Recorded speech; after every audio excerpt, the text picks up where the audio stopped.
Juan,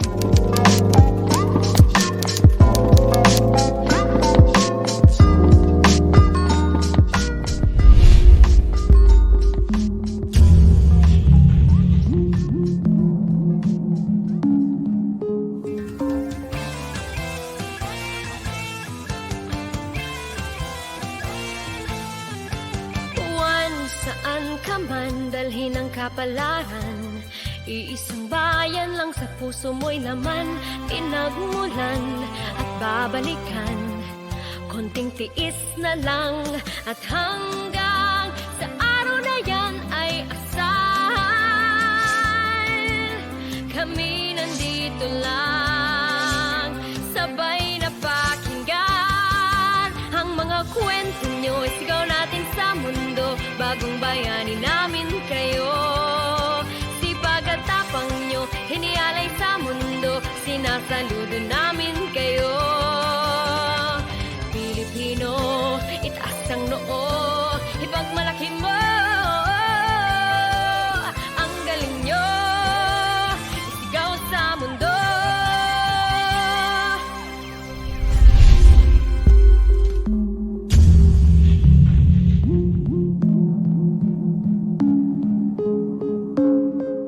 Magandang hapon UK at Europe, magandang gabi Pilipinas. Saan man po kayo naroroon, magandang araw po sa inyong lahat.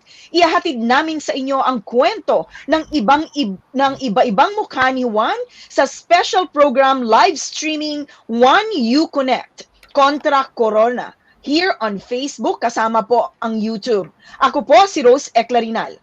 Samahan po ninyo kami sa mga natatanging kwento ng mga Pinoy sa Europa na mag-iiwan ng aral, impormasyon, ngiti at pag-asa. Ako po si Chiara Gregorio. Ito po ang kwentong Pinoy, kwentong migrante, kwentong JUANEUKONEK kontra Corona. I'm Crystal Diaz. For our Contra Corona project for 6 months, the National Lottery Community Fund is graciously funding this project to serve the Filipino communities in England, UK, and beyond. So now, many parents are apprehensive in sending back their kids to school when classes open on September 3. How will school reopen in the time of coronavirus? Is it safe to send back your kids to school? What are the new rules set in place? Sa Pilipinas naman po, muling naantala ang pagbubukas ng eskwela. May pwede bang matutunan sa estratehiya ng UK ang Pilipinas? We will have on the show a proud Pinoy UK educator to answer some of these questions. At dahil nasa phase lockdown pa rin po tayo, ibabahagi ko naman sa inyo ang mga pwedeng matutunan habang nasa bahay. I will share my expertise in applying makeup at abangan niyo po yan sa second segment kasama ang travel tips ni Rose Eclarinal. And for our Public Service Immigration 101, we will be joined by Solicitor Crystal Diaz. Crystal, what will you have for us today? This week, I will be discussing modern slavery. It is real. It is happening everywhere. It is happening in the UK. So Crystal will be joining us on our Immigration 101 segment later. Now, makakasama na po natin para sa ating first segment ang ating guest. So for a parent like me, I have so many questions related to the opening of classes in the UK. Kaya nagpapasalamat po kami at nagpaunlak sa imbitasyon natin ang ating guest ngayon, si Edison David. Makakasama po natin siya para sa usapang balik eskwela. Welcome to our show, Edison David. Magandang hapon. Hapon sa Rose and your viewers.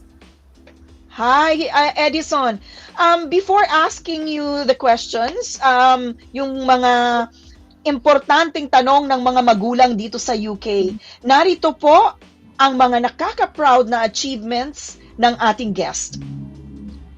He was based in London since 2001, head of a 3-form entry primary school in southwest London, Granton Primary, schools inspector for the Office of Standards for Education, associate school improvement advisor for the London Borough of Lambeth, advertising head advising head teachers on a range of issues relating to school improvement.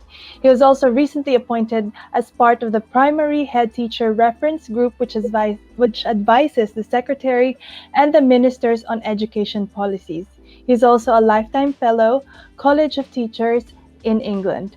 Led a school to be awarded as England's Primary School of the Year in 2006, Bagong Bayani awardee, and of course, a father of 3 young adults. Hi, nakakatuwa po na achievement ng Opo. isang kababayan natin dito sa United Kingdom. So, Edison, are you ready for our first question? Bago yung mga tanong ng mga magulang katulad ko, siguro ang tatanong muna namin sa iyo yung personal question. How did you start your career here in the UK? Oh yes, that was a long time ago, isn't it? 2000. During that time, I've been teaching in the Philippines for 7 years. No? Natuturo na ako doon for 7 taon in a secondary school. So I was an employee of the Department of Education, but also I was an associate professor for AMA University, which opened a branch in Tarlac City. But during that time, I had my eldest son was born, but he was a bit sickly. So each time we went to the hospitals, my bills would amount to about 200,000 or so. And I said, oh my God, my savings are being depleted. So I have to look for greener pasture somewhere else. But also during that time, I wanted to seek opportunities for further professional development because I thought that I've exhausted all the possible professional development opportunities in the Philippines. So I went to Google. So I Googled for teaching vacancies abroad, but I wanted it to be specifically in the United Kingdom because I really I really like the educational setup here. So I sent an email to a teaching agency. It was a flop in the first instance because it went to a teaching agency which was based in Adelaide in Australia. But Catherine McNee, who received my application, gladly forwarded it to the teaching agency here in the United Kingdom, and I was interviewed. I remember my interview was in one of the branches of Jollibee in Tarlac. So they did the interview there, and during that time, I was just at the right place at the right time because if you probably remember, around 2000, 2002, there was an acute shortage of teachers here. So the United Kingdom was recruiting teachers, specifically the antipodes from South Africa, Australia, and New Zealand. So I was here at the right place at the right time. And that's how it started. And you came to the UK what year? That was 2000. I think it's the beginning of 2000, ending of 2000, beginning of 2001. So 2 decades na po kayo na nandito sa United Kingdom. Nakaka-proud. Oh, nakaka-proud naman. But of course, you still understand Tagalog, no? Oo naman. Oo naman, kasi yan ang mother tongue natin. Ano kaya po yung pwedeng advice na ibigay ninyo doon sa mga kababayan natin na gustong magkaroon ng karera katulad ng career ninyo in the education sector here in the UK? Yeah, I think the most important thing of any career is to actually skill yourself up.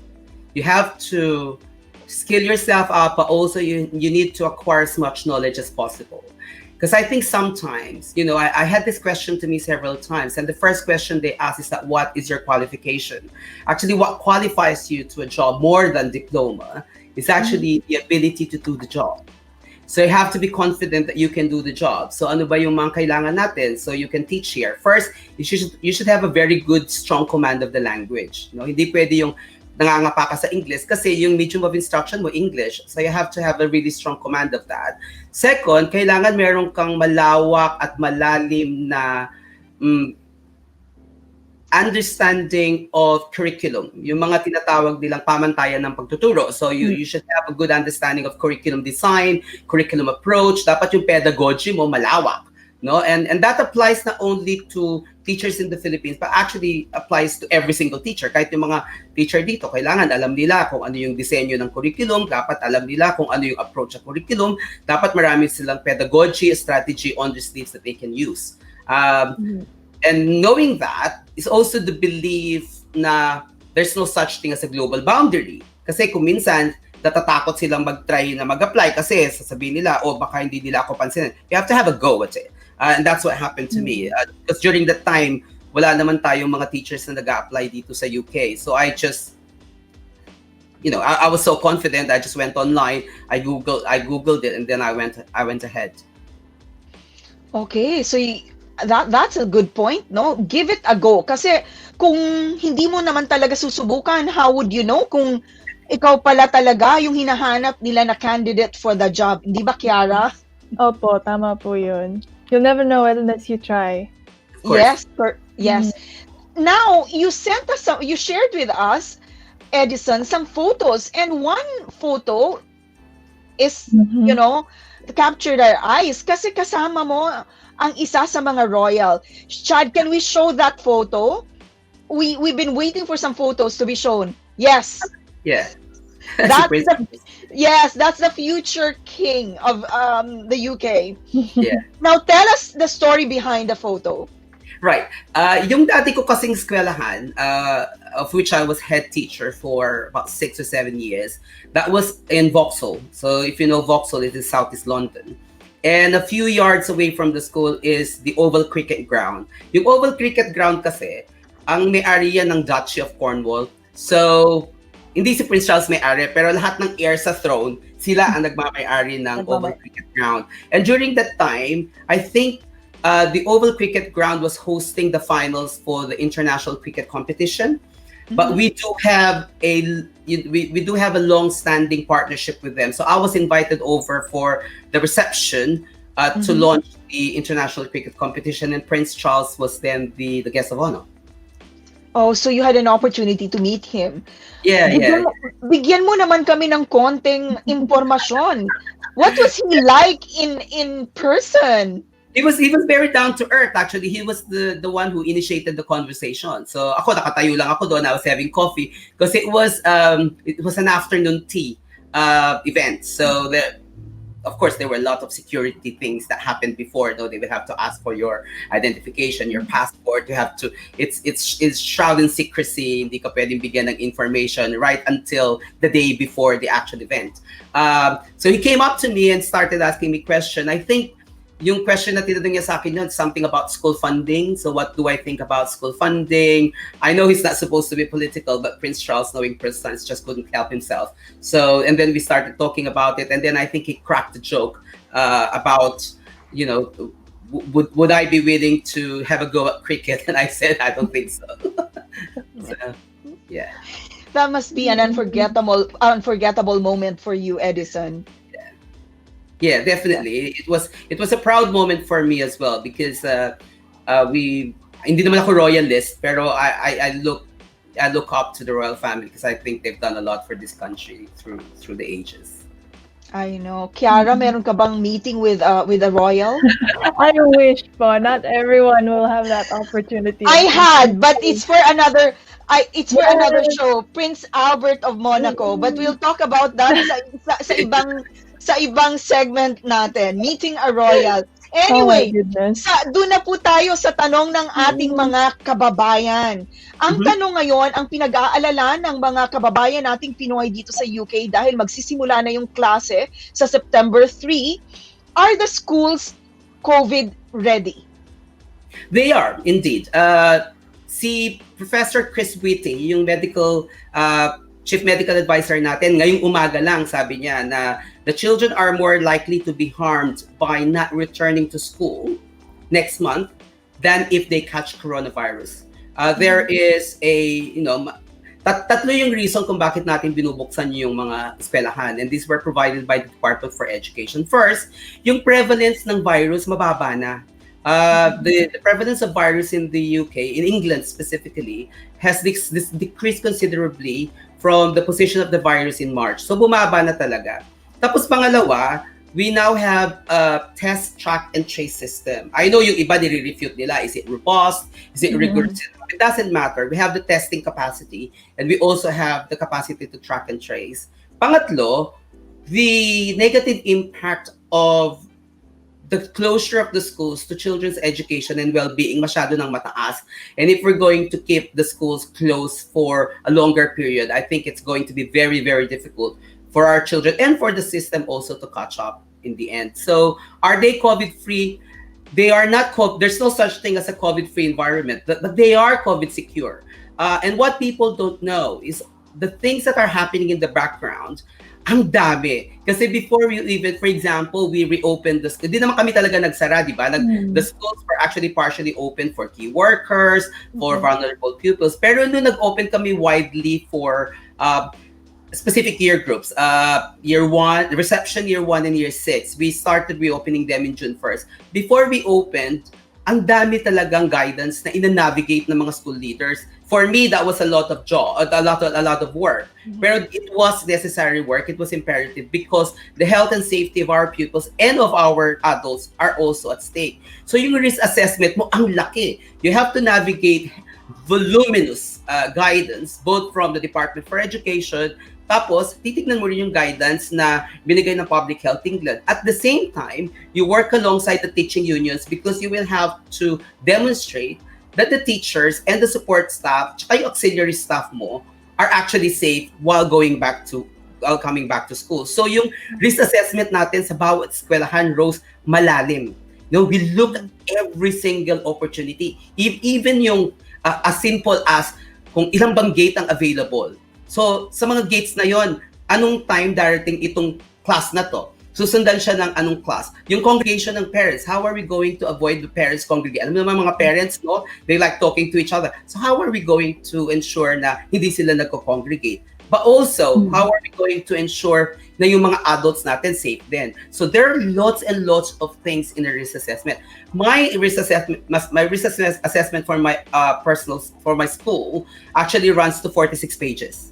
And it includes every single thing. Lahat ng mga possible risks, i-identify mo at maglalagay ka ng actions to make sure that those risks are mitigated to the fullest. To ensure na yung mga teachers mo, they're confident to come back, but also the parents are confident to send their children to school. Kasi kung hindi sila confident, there's no point of you opening the school and no one's coming.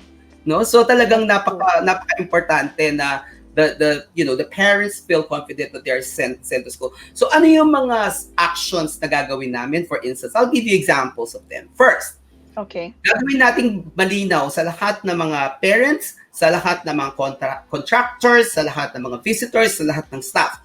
Kapag nakaramdam kayo ng kahit anong sintomas ng COVID, you're not allowed to be in school at all.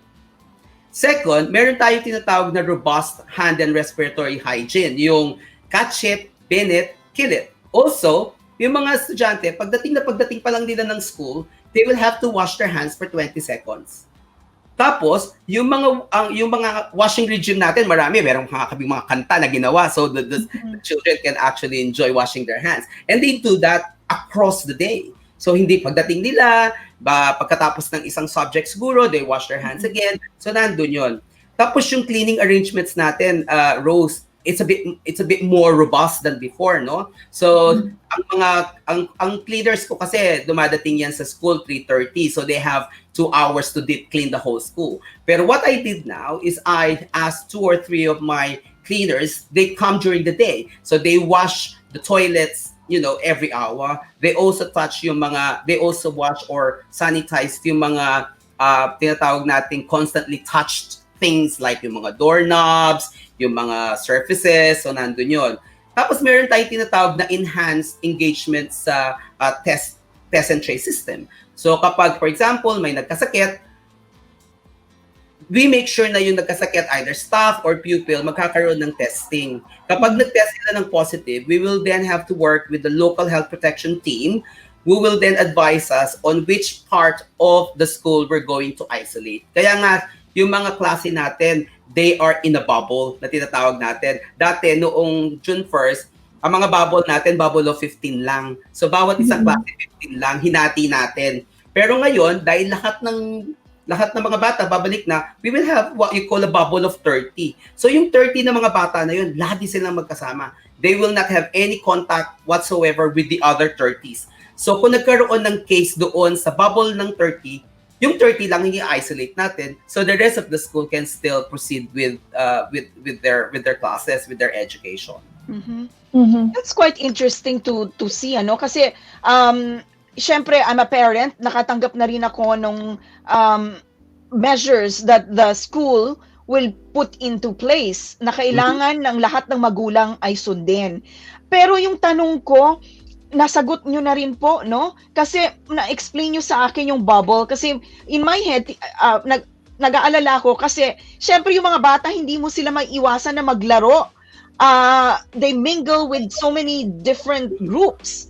So kung meron nga yung bubble na yon na sinasabi ninyo, that will at least protect your children at easy to identify also kung saan ang galing, kung magkaroon man ng sakit yung bata at umuwi. So malalaman mo kaagad at ito yung grupo na pwede mo talagang i-protect na.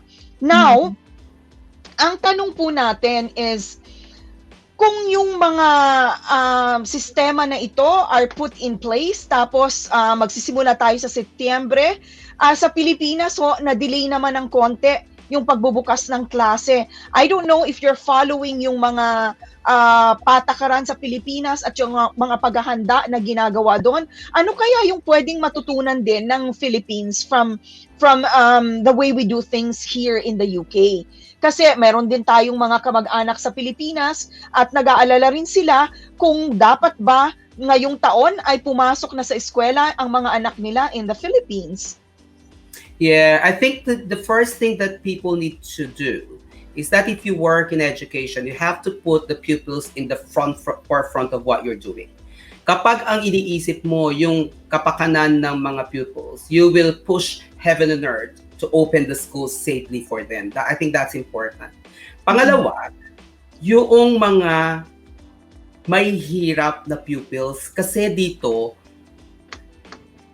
one of the driving force why we want to open the schools is because the disadvantaged pupils are getting further disadvantaged. Kasi alam mo naman, nung pagkatapos natin, nung sinara natin yung mga school, nagkaroon tayo ng mga home learning. So nagkaroon tayo ng mga online lessons, nagkaroon tayo ng mga worksheet or modular lessons, whatever you call them. Pero nalaman natin, there was a study done by Nuffield Research at saka ng Educational Endowment Foundation na yung poorest fifth ng ating mga bata, they are spending 1.3 hours less than the richest or the richest family or the children from the highest income families. So 1.3 hours a day. In a week, that's roughly about 6 hours a week. In 10 weeks, that's 60 hours a week. So yung gap mo doon sa mga mahihirap na mga bata at saka yung mga batang may wealth, palaki ng palaki. And that is your job as a government, is to actually narrow the gap between the disadvantaged pupils and the other pupils. Dito nga kinakabahan na tayo kasi ang sabi ng Educational Endowment Foundation, the work that we've been doing to narrow the gap between the disadvantaged pupils and the other pupils has already been reversed. Yung work na yon, Rose, I've been very much a part of that work. Most of my work as a teacher and as a school leader has been around closing the gap between the poorest of the poor and the richest of the rich. 2 decades na namin ginagawa yon. Ang sinasabi ng Educational Endowment Foundation, na-reverse na yon. Ibig sabihin, bumalik na naman yung malaking gap na yon. But we're talking about the UK, where actually, everybody has almost the same access to the same quality education. Walang masyadong malaking disparity between the quality of education between the private sector and the public sector. So what's happening in the Philippines is quite disheartening kasi nag-umpisa na yung mga private schools sa Philippines that they're already teaching online. Yung mga public schools, the very sector that actually need more education so that they can have more in life, they're only starting in October. So in addition to the many months that they didn't have an education, meron pa rin, at lalaki pa rin yung gap kasi October lang pala sila magbubukas. Actually, that's not necessary because if they put actions in place to mitigate the risk, that is still possible. So for example, alam ko mas malalaki sasabihin nila, hindi naman katulad dyan, 30 lang naman kayo per class, kami 60 or it doesn't matter. If you have 10 pupils per class coming every single day or coming a day each in a week, at least they get a day.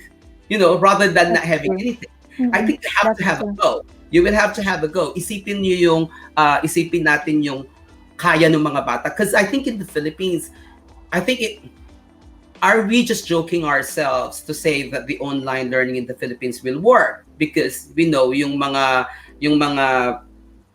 facilities natin hindi pa naman ganun kalakas, but also yung broadband natin hindi pa ganun kalakas. Dito nga sa atin, ang ganda na ng broadband facilities. During the lockdown, ang mga parents, kasi sabay-sabay tayong nag-access, it was almost impossible. That's true. Yes, before we proceed with our next question, tell us naman about that photo. Kasama mo naman si Kate Middleton. And That caught my eye as well. exactly. She was towering over you. Ang tangkad niya, Edison. Wasn't she? And she was so slim as well. That was I have a, as I told you before, no, one of my passion is to close the gap between the disadvantaged pupils and the not disadvantaged and the other pupils nationally. And one of the things that I've been doing is that I try to look for opportunities para mabigyan natin yung mga bata ng experiences na otherwise they wouldn't get experience in their lives. And one of those programs is yung program ni, if you know, I forgot the name of the author, but he's a very, very well-known children's author. Meron siyang charity that runs farms for city children. So what they do is they invite a class from a city school na mataas ang disadvantage level. Tapos we only pay a minimal amount, and then they spend a week in a farm in Gloucester. It's called the Week Court Farm. It's an absolutely stunning experience, not only for pupils, but I enjoyed that myself because you get to work with the animals. You know, you can see rural life. And one of their sponsors is the Thatchers of Cambridge, and that's why Kate Middleton was there. So I had an opportunity to have nagkaroon ako ng meeting with her. We discussed about the project. We discussed the possibility of funding further programs along those lines. She was so gracious. She was so generous. She had genuine conversation with the pupils. She mocked in as well. No, nilinis niya yung pig pen, naglinis siya yung pakura ng baboy. But it was such a high media profile event. So, kasi hindi sila pwedeng lumapit. So, we had this ang daming media personalities with their long lens na mga cameras trying to capture the event. And it was all over the world. No? Yung mga Hello magazines all over the world. It was there as well. So, yeah. Wow, great. Another unforgettable moment for you, meeting two royals na. Anyway, our next question will be related to the A-level fiasco. Kiara, would you like to also your take on that? Kasi discuss that to us yung sa A-level. What is this fiasco all about? Okay, so from my understanding po, because I studied here in England as well, I did A-level. So every time we would do certain assessments, we'd get a predicted grade. Yeah. Am I correct po? Yes. You are indeed. Yes. Yes po. And what happened was, for our viewers, hindi po natuloy yung A-level exams. Because of the lockdown. Yes. And what happened was instead of being awarded the predicted grades, nag-base po yung mga grades na binigay din sa mga estudyante based on the algorithm by the government. The mathematical calculation, yeah. Yes po.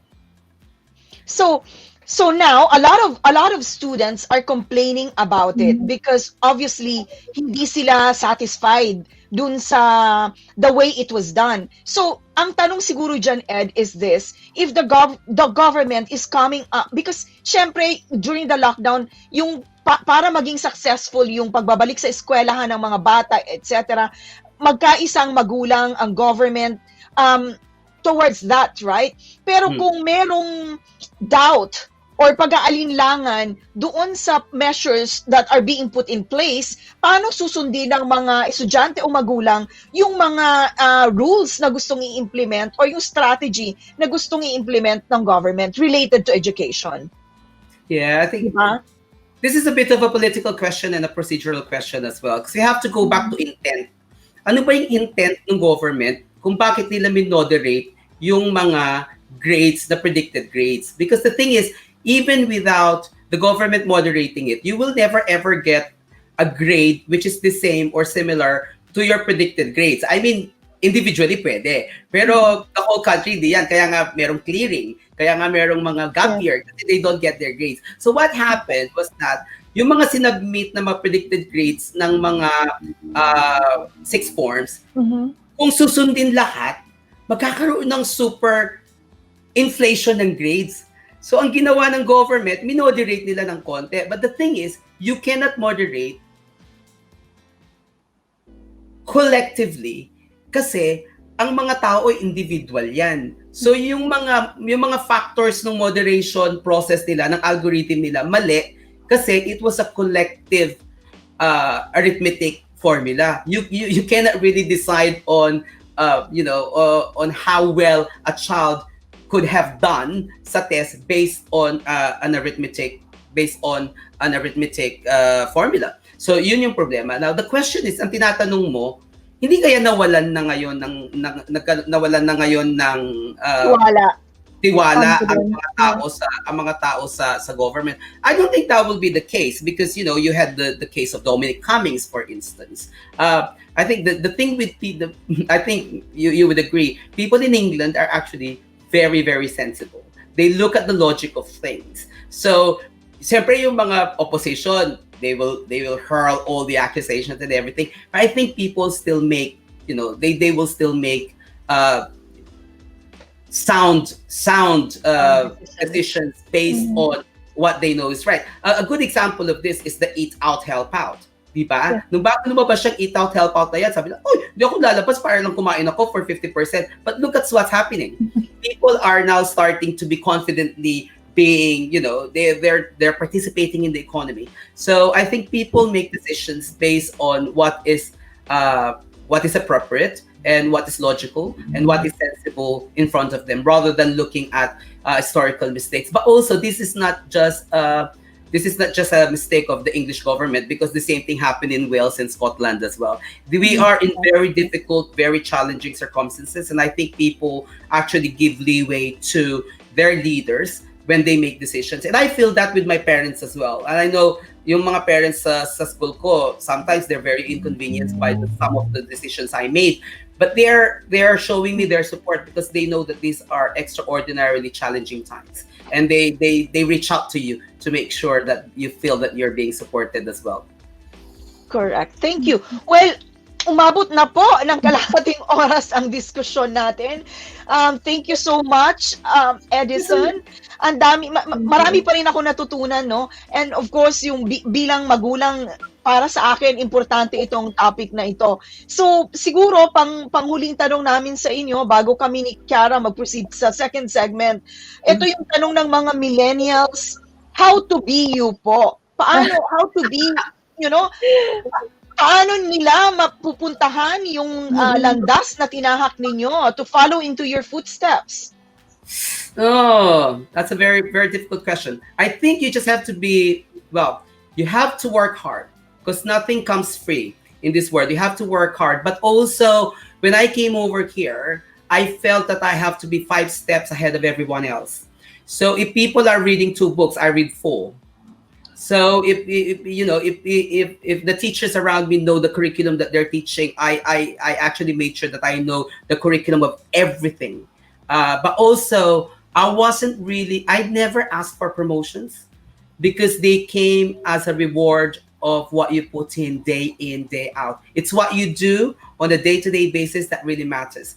The subtotal or the collective of what you do, even the littlest thing that you do, kapag pinagsama-sama mo yan, it actually what makes you, and actually what makes the perception of other people of you, and then you get the reward in the end.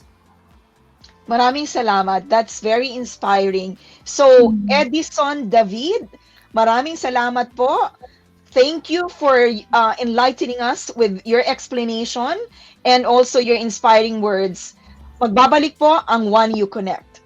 Maraming salamat.